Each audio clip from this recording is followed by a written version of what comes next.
Seeing Red is a historical fiction novel by Kathryn Erskine, set in Stony Gap, Virginia, during the summer and fall of 1972. It follows Red Porter, a young boy determined to prevent his family's car repair shop, Porter's, from closing.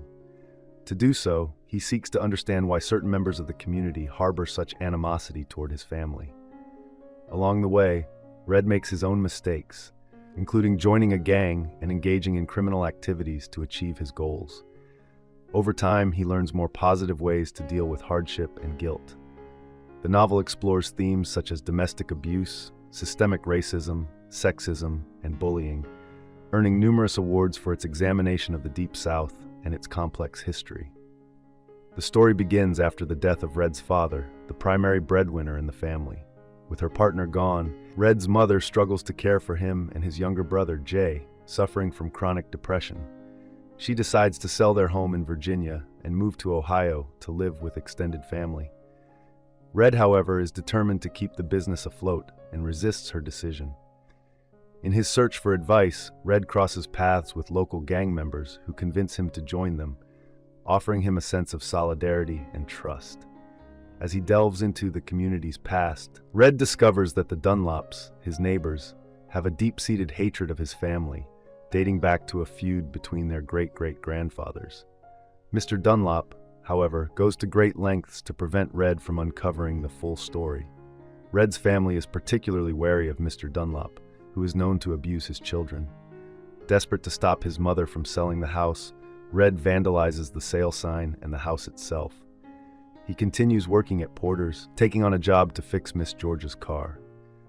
When he discovers the car needs a $200 alternator, too much for Miss Georgia to afford, he uses his father's technical know-how to come up with a solution that costs less than $1. Meanwhile, Red's little brother, Jay, struggles with the grief of their father's sudden death. Red initially misinterprets Jay's emotional confusion as selfishness until he realizes that Jay can't bring himself to remove a band-aid their father had put on him before passing. As Red investigates the family history, he uncovers a troubling connection. The Dunlops' great-great-grandfather, Daniel, had sworn a blood oath with Red's own ancestor to kill George Freeman, Miss Georgia's great-great-grandfather, in order to steal his land, which was home to a local Freedom Church. Red learns this from Mr. Reynolds, a local lawyer. Red vows to restore the land to Miss Georgia's family, but his efforts only come to fruition after Miss Georgia's death from a long battle with lung disease. Still, her daughter inherits the land, helping to alleviate some of the family's shared guilt. In the aftermath, Red's mother decides to move in with a close family friend, Bo, allowing them to stay in Virginia rather than relocate to Ohio. Red leaves the gang, realizing the personal cost of the actions they pressured him into.